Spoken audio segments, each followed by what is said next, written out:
Welcome to the Pre to Post Transplant Podcast, a podcast that brings personal stories from transplant survivors, their families, friends, and loved ones. This is where you will hear challenges and triumphs of everyone involved in this journey. Our guests will offer wisdom, advice, and inspiration on everything you want to know about transplant. My name is Jenny McFarland. I am a transplant survivor, and this is a podcast I wish I had before and immediately following my transplant. Thank you for listening. Hey everybody, Jenny McFarland here, your host of the Pre to Post Transplant Podcast, where you get to come on and tell your side of the story. So today's guest is exceptional. He comes on and talks about his transplant, which is a double organ transplant, which I find those just absolutely fascinating. First, I want to remind you to please leave a rating and review on the Apple Podcast platform. And also, I wanted to let you know, and some of you may already know about the Pre to Post Transplant Foundation. We have a free event every month. We call it the Transplant Timeout. And we invite speakers on to come on and talk about different topics every month. And so we're trying to expand it to the whole community. So this month was how to write your donor family. Last month was how to be an extraordinary caregiver.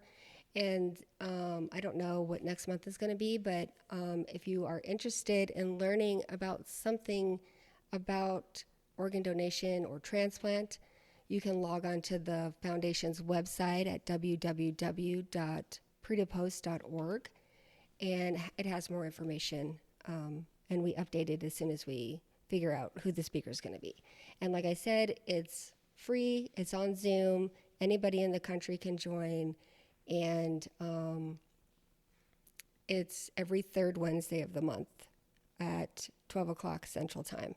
And we call it a transplant timeout because we just want you to be able to take a timeout out of your transplant world and just for 1 hour every month and learn something new. So log on to the website, check it out, and register for the next one if you're interested. And it's a great event that we're doing. And also, I just wanted to remind you about the podcast website. So if you're wanting to find a specific category, like somebody who's had a specific organ transplant, or like a specific medical condition, or like a caregiver or a living donor or something like that, you can log on to the website and find those episodes. I try to categorize them out to make it easy to find. And I typically get the episode on the website the day that it's released. Sometimes, life gets in the way and it takes an extra 24 hours or something, but I try to get it up there as soon as possible. So that's another way to listen. And of course, the YouTube channel has all the episodes now. So there's lots of ways to listen to the episodes. So check it out. And also, if you want to leave me a message or you want to be on the show or you have a suggestion, the website is a great place to go to connect to me and tell me, hey, I want to be on your show. I have a great story. So with that, I'm just going to go ahead and jump right into the episode. I interviewed Gabriel Cooper, and he is fascinating. His story is amazing, and I can't wait for you to hear it.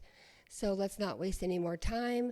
Help me welcome my guest, Gabriel Cooper. Hi, Gabriel. Welcome to the podcast. Thanks for being here today. Hi, Jenny. It's a pleasure.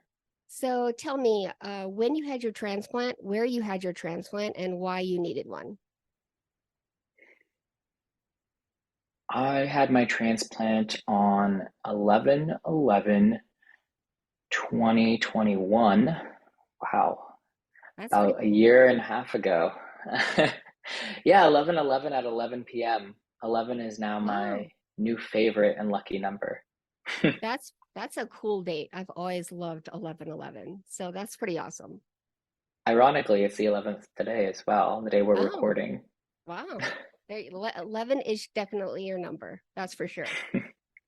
Okay, so where and why did you have one? So I had a kidney and pancreas transplant at Cedars-Sinai, which is in Los Angeles, California.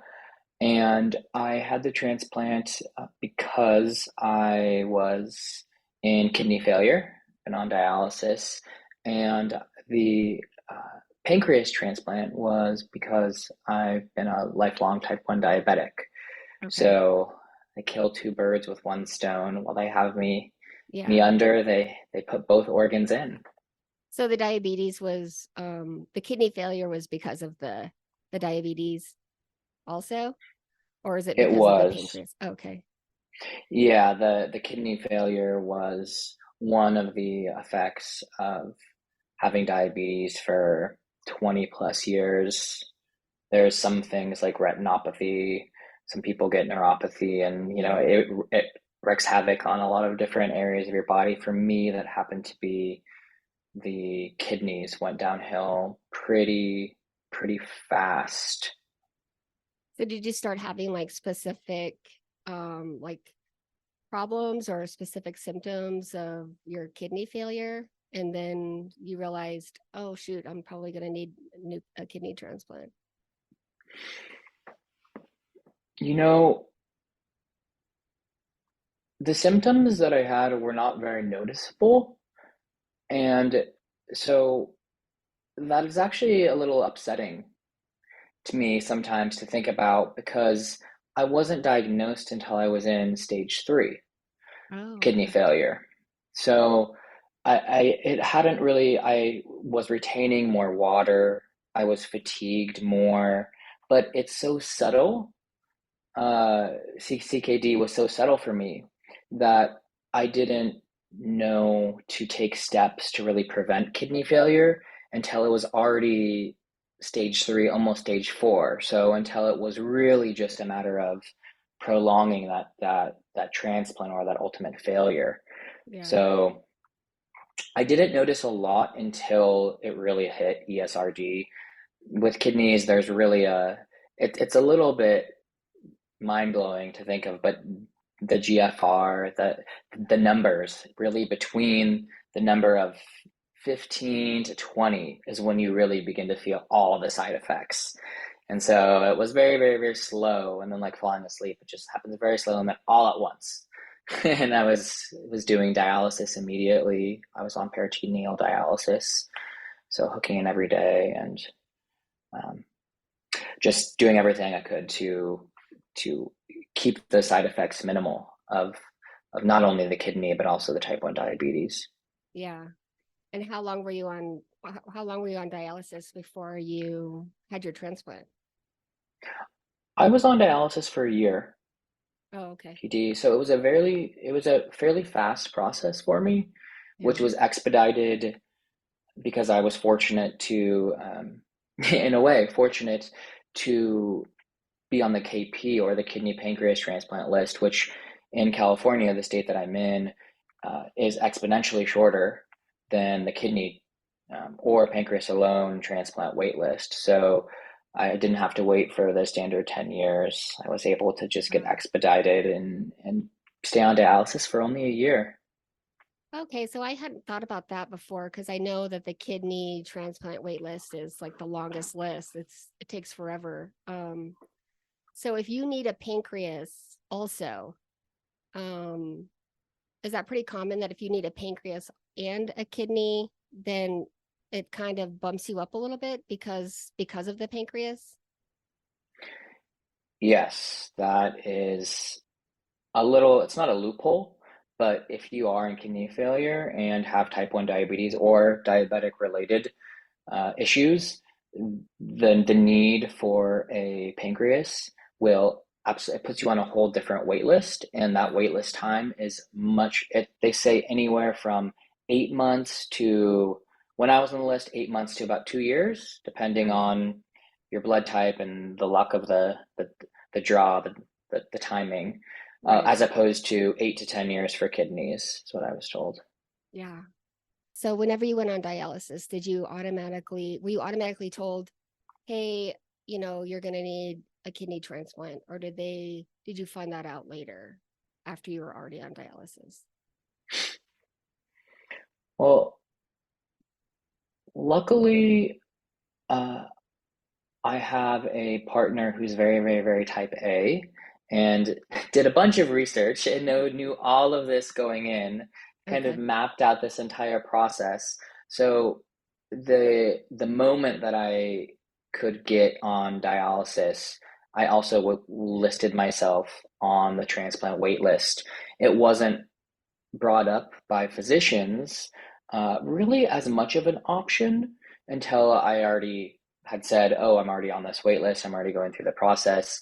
I think the physician's primary concern, at least my nephrologist, was just to preserve the kidneys, whether that be through dialysis or transplant. But uh, it was certainly something that I knew going into ESRD or stage 5 kidney failure that the transplant wait list, especially because of my uh, diabetes in the pancreas was, I have to argue and say, the bigger or what I found to be the more life-changing transplant, actually. So I knew that going into kidney failure, I wanted to get on that wait list for transplant immediately. So you just said something that I'm not familiar with. So you said that you went ahead and listed yourself. I have not heard of that before. How did you do that? Like, what is that process? I didn't Hmm. even know you could do that. Like, Yeah, yeah.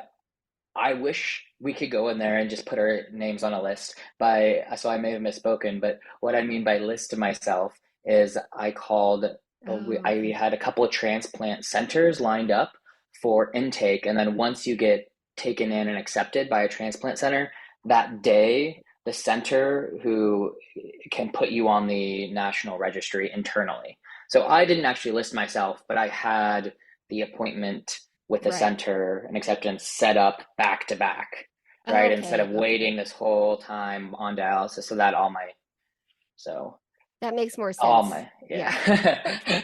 And that's smart of you to do that. Like, um, I guess some people when they go on dialysis or hear that they're going to need a transplant probably aren't that proactive. They might, freak out a little bit or, kind of just wait for their doctor to do it. So I think that's pretty cool that you were pretty proactive, and that might be part of your partner being type A who helped you with that, or Yeah, I think that this is something that's really uh, important to to highlight is it wasn't me. The first reaction, it wasn't me that was initially proactive. It was somebody else that I had the privilege of being around somebody who thought that way. But for me, and maybe for some other transplant patients too, when you find this news out, when you start to come to terms, it's really a process of grief, right? yeah. It's all the stages of, well, denial, isolation, being angry at it, being depressed, bargaining, being Mm, like, well, maybe I don't have to have this, maybe I could. So there's all these emotions that I was feeling in these processes that I was not near acceptance, right? yeah. So I wouldn't have naturally done that myself. I don't think, if it were up to me, but having that outside perspective to put me on that more acceptance, go forward, let's do this, really, really did help. And I think that's a privilege not a lot of us Yeah. get, to have that other person, because a lot of us are stuck in the emotion of grieving the loss of not only our organs, but what our lives have looked like. Yeah, for sure. Yeah, it's always nice to have the emotional, physical, mental support of somebody. And I know I had it for my transplant. I had a lot of people and people in the medical field too. And so having that support is so important in your journey because it can be life changing for sure. Hmm. Absolutely. So it took about a year. So what was your life during that year of waiting? Hmm. So I know you can't see me. You can see me, Jenny, but the people who are listening can't.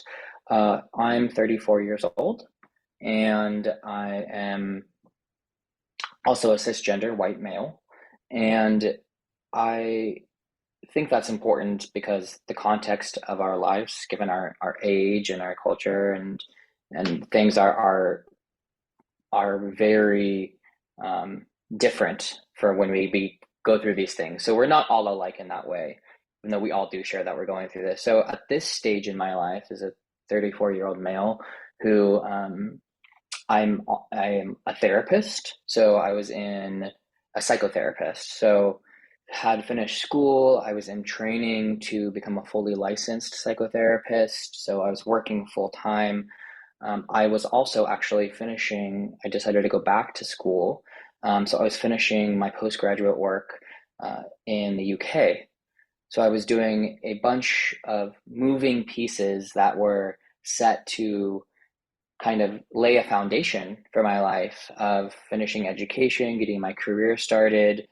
Um, I've always been very athletic, so specifically running. So really kind of on top of my health as much as I could be. And during that year, everything slowed and then really halted.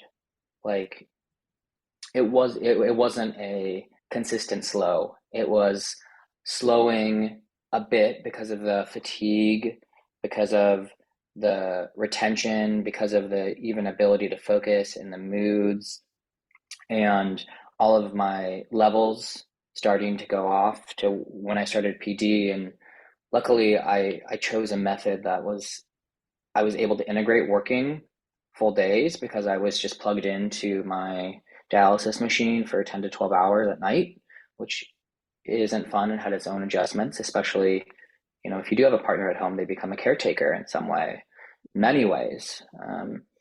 And so it just became too much to do that, as well as work full time, go to school. So I slowly, my employer gave me accommodations for about a month and a half, but I found I wasn't able to mentally hold the capacity for my clients and training and attend my classes, which since I was on UK time was, 2 to 8 in the morning, followed by a full day of work. So Yeah. that's probably more than a lot of people work, but I was able to do that, and I began to slowly not be able to do any of it until um, I had to leave my job and stop my licensure completely.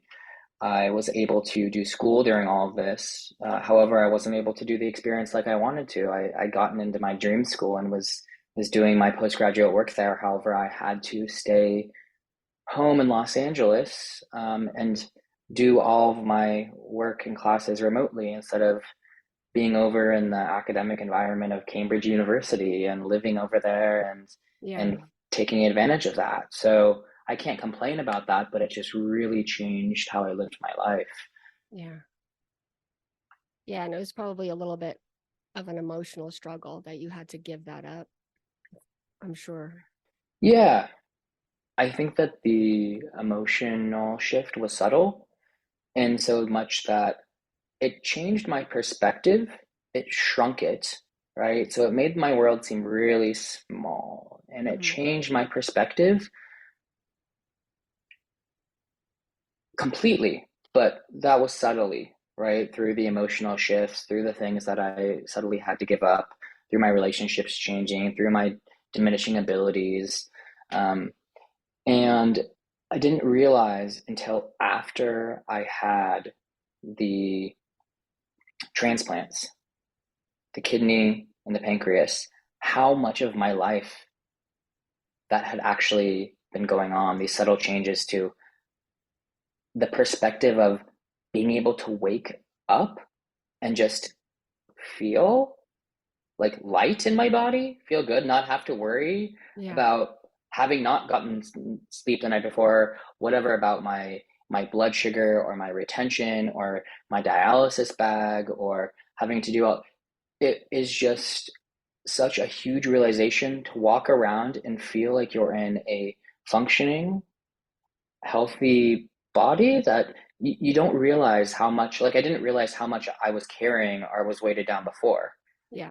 Uh, and you just learn to adapt and live with it. The human body is amazing that way. Yeah. but it's also something that certainly affects you, but it's very difficult to tell because you're used to it Yeah. until Yeah. you have the transplant and you're like, whoa, this is actually what it feels like to not have any of this. I didn't realize how much I was carrying. Yeah. Yeah. When you say that, it kind of reminded me a little bit of a time that after my transplant that I got a little bit sick and I had to wear oxygen again because my sats were a little bit lower and I was having a little bit trouble breathing. But compared to the time before my transplant when I was barely getting any air in, um, I was still breathing amazingly, even though I was sick a little bit. And so I was thinking about how before my transplant, I was so used to having such little air and how I could just go on and live my life and function that way. And then I thought, wow, if I ever had to go back to that suddenly right away, there's no way I could ever do that because my body was so used to doing that before. And now it's so used to being able to just breathe like a normal, healthy person. And so when you said that, it just reminded me of that time when I was going through that and thinking that. And it's yeah, you're right. The human body, it just adapts to your situation and you get used to it. And then it changes and then you get used to the change. Yeah, So your experience. That's it. yeah. Yeah. So, okay, let's talk about your actual transplant. What was that like when you got the call or how was that experience? Hmm. Well, waiting on a transplant list where you have to pick up every single call from no matter what number in the world it could possibly be. At least that was my clinic's policy at any time of night uh, was probably the least or most annoying part about it these days, especially, how many robot calls we get and how many having to answer all of those at 2 a.m. And then the more you answer, the more that they call. Yes. Um, so that wasn't fun. But the actual call when I got it, uh, you know what? I want to address the waiting for it part. And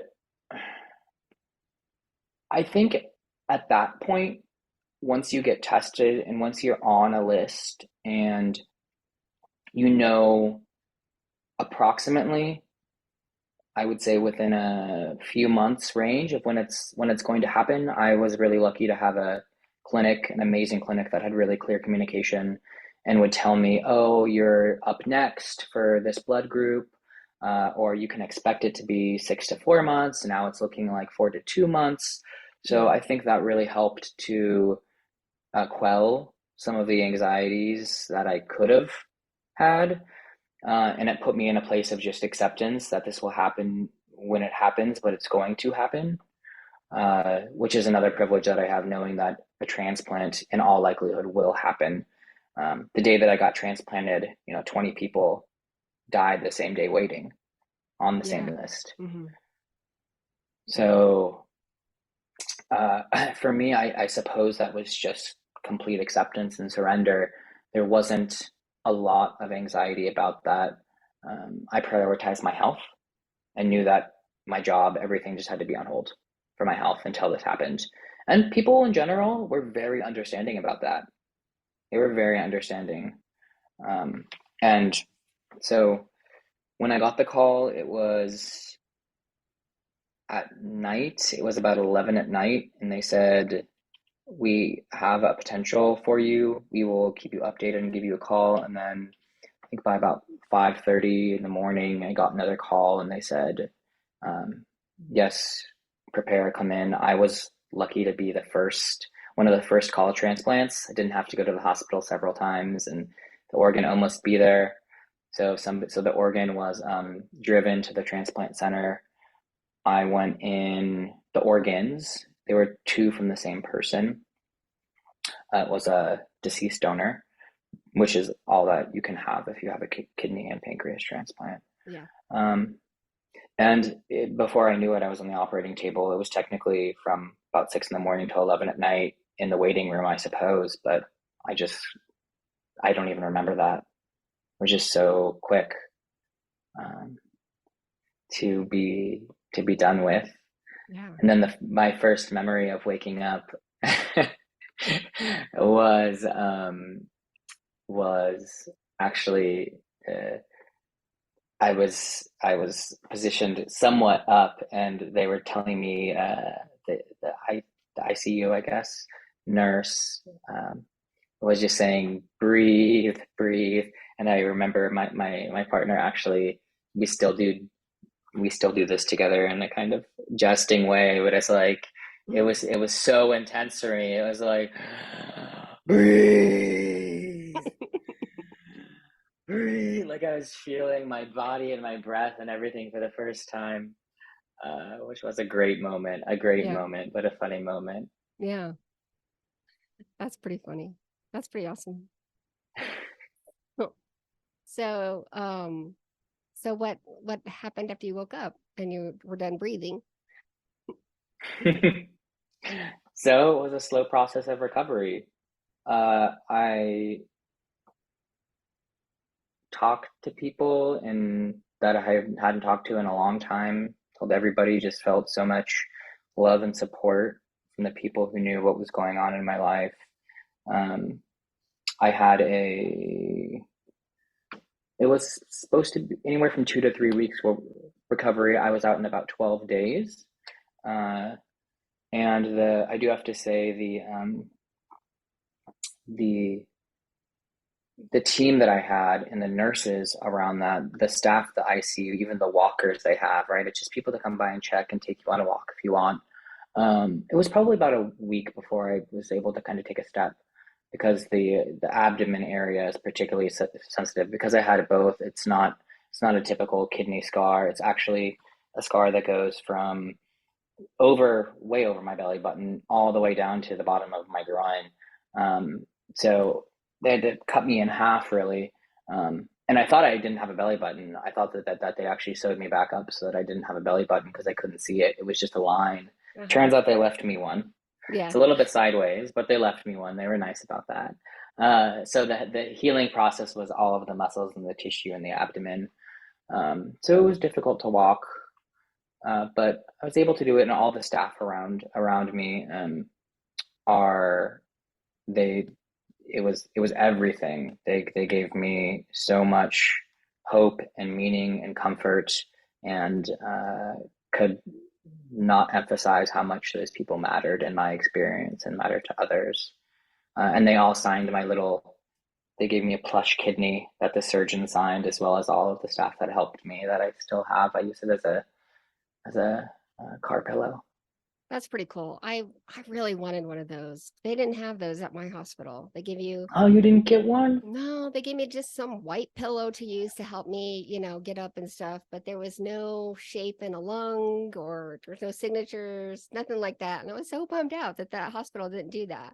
So, because I always Oh. see all these pictures of everybody with their pillows and they're so cute and I got nothing. So, I'm jealous. I'm jealous of you.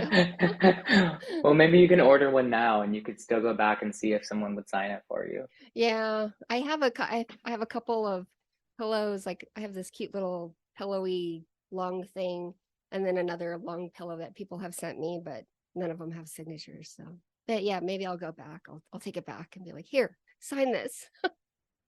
Hmm. Yeah. So, how long did it take you to get out of the hospital? 12 days. That's not bad. It's pretty good. Yeah, it is. It is. Um, and then just a slow process of recovering. Like I said, I'm a runner. So it was, I would say, honestly, about 2 months before I could really begin to run again, Okay. which still isn't bad. In 4 months, by 4 months, I was already doing, let's see, I did a half marathon in Chicago in May of that year. So about 6 month mark, I did a half marathon. And last month I did a half marathon, um, which is my favorite distance there, 15 minutes faster than any other time I've ever done it. So it's just crazy how Wow. much my body has completely healed and just goes. I Yeah. don't have to worry about uh, any. It's very difficult to be an athlete if you're type 1 diabetic. because of Blood blood sugar. glucose levels. Yeah. Yes, even with a pump. Actually, I would argue it's even more difficult with a pump. So yeah, it's found its stride. And so with the diabetes, has that been completely, is that gone now? Technically, I am a type 1 diabetic, but there are zero effects from it. So in effect, it is a cure of type 1 diabetes, and I haven't had a single hyperglycemic episode.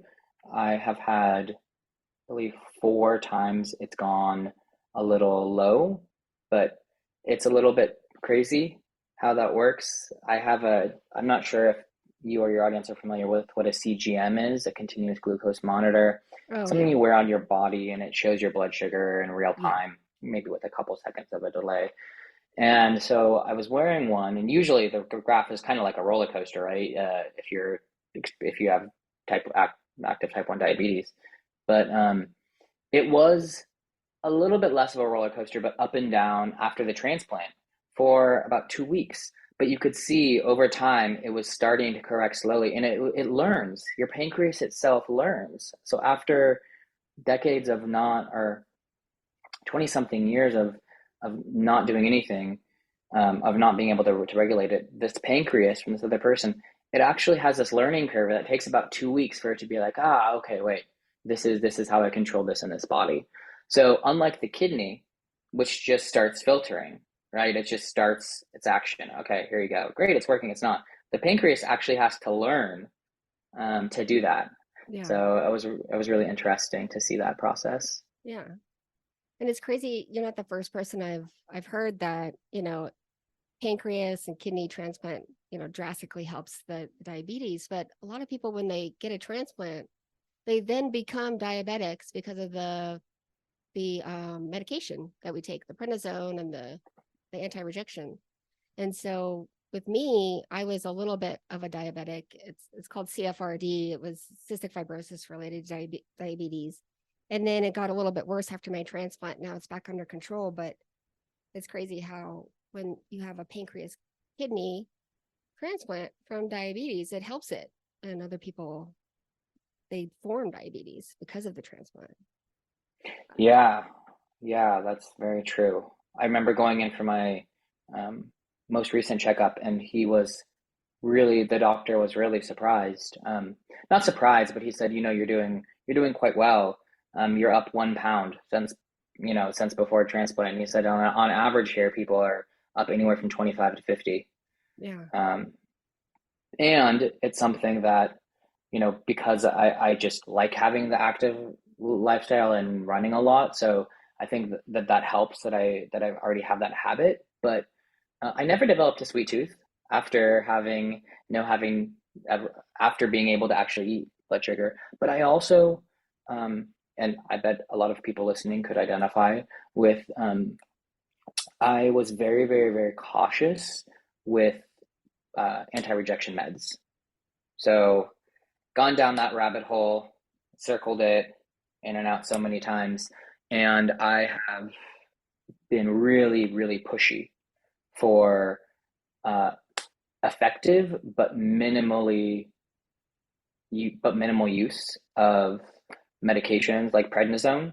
Yeah. So my if my clinic would have it, they'd have me on at least a maintenance dose of 10 milligrams daily, at least. For me, I'm on their very, very, very minimum 2.5. I got there as soon as I possibly could. They won't allow me to go off of prednisone. I understand doctors' opinions. I'm not a doctor, a medical doctor at least. And but I am acutely aware of what the high doses and reliance on those drugs, the side effects of them, which can also really affect your life. Yeah. Yeah. For sure. Yeah. Well, that's great that you're so active in your own care. Like not active, but you're an advocate for yourself. I think that's great. I think a lot of people aren't and they don't know how to be. So Mm, have you met or reached out to your donor family at all? I did. I thank them every morning When I Yeah. wake up, I go to my little altar and I thank them for gifting me life every day, and I carry my donor with me. Literally, um, he's always with me. And I reached out to them my last day in the hospital. Um, I wrote the letter and then I gave it to my social worker about a month and a half after transplant. It's always difficult to gauge when is, I don't know if there is a best time to give that to somebody who has gone through losing their loved one. Yeah. Um, in my case, unexpectedly, he was young. And so I wrote that very thoughtfully with no expectation of getting it back. Yeah, a year and a half, and I still haven't gotten a response. But I Yeah. reached out and I carry him with me, and I thank the family every day. That's great. So I do have one more question for you. But before I ask that question, do you have anything that you want to add or that you maybe didn't get a chance to say? I do. Thank you so much for the opportunity. Hmm. And I would like to circle back to that point of not realizing how much you're holding and your body holds and you hold emotionally, relationally. The point that you related to, Jenny, in fact, of kind of just getting used to it being difficult and it adapts and it doesn't seem like much Yeah. until finally you're relieved of it and you're like, wow, Yeah. that was actually really tough for me. Or like I was doing a lot there. Yeah. Uh, and I never thought that I would work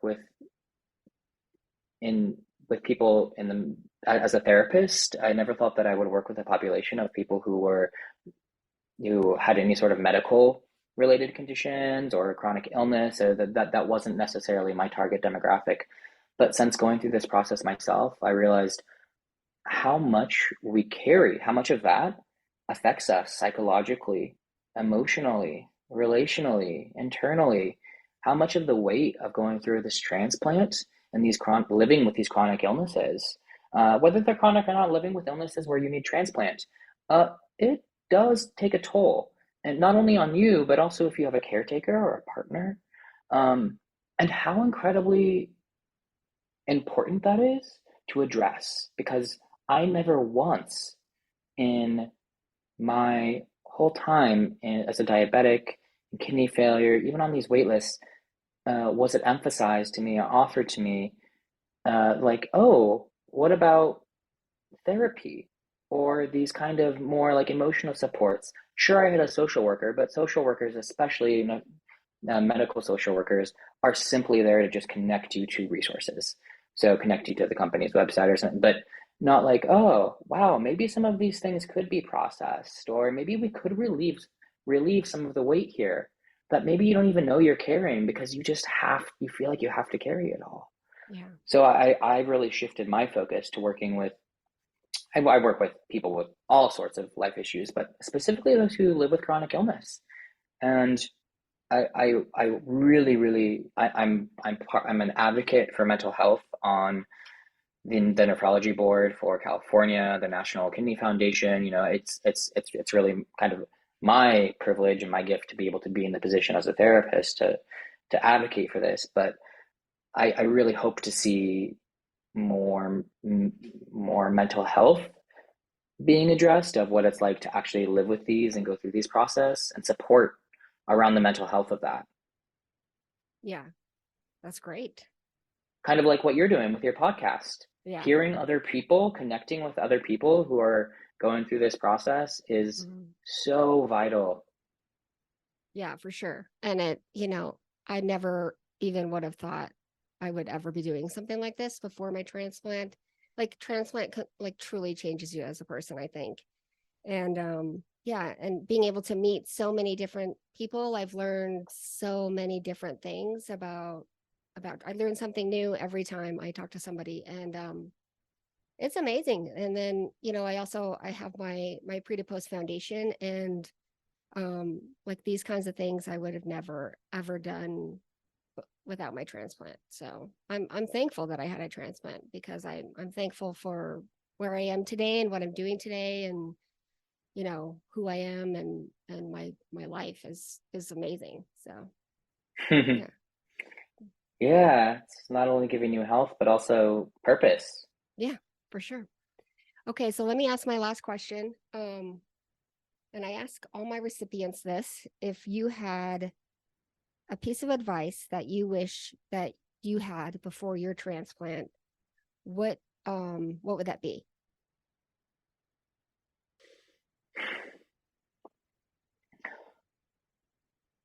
I think it would be to own what I was going through a little bit more on my sleeve. By that, I mean, don't shy away from it or spend time ignoring it or shoving it away, but I think really embracing it and using it, telling people what you're going through, but connecting with others about it uh, has been everything post transplant. And I think pre transplant, I did that to some degree, to a large degree, actually, connecting with Facebook groups and Reddit and through different means. But I wish I had done that more because there's only some of us that get to this post part, Yeah. right? And Mhm. I think you're such a valuable resource to others and is also such an invaluable time for you to own yourself and your story and realize how much love you have out there that I could have realized and got garnered the support and help of before reaching out to people to say, guess what? I just got a transplant. But I think that was there all along. And I think connecting to that, sharing it really helps others as well. Um, and that includes sharing it, owning it in my own mental health way. I didn't realize how much it affected me until I didn't have it. Uh, but I think really just turning toward it. Uh, I would have given myself that advice pre-transplant is turn toward this more. Just embrace Yeah. it. I think that's great. That's great advice. Yeah. Well, I appreciate you coming here and telling your story and sharing your whole journey with us. And I'm so glad that you're doing so much better and that you're thriving and you're out there and you're helping other people. And I think that's great. Mm. Thank you so much, Jenny. It was really nice connecting with you too. It's been a delight. Yeah. Thank you. Okay. Well, you have a great afternoon, and I'll talk to you soon. Okay. Bye, Jenny. Bye. Stay healthy.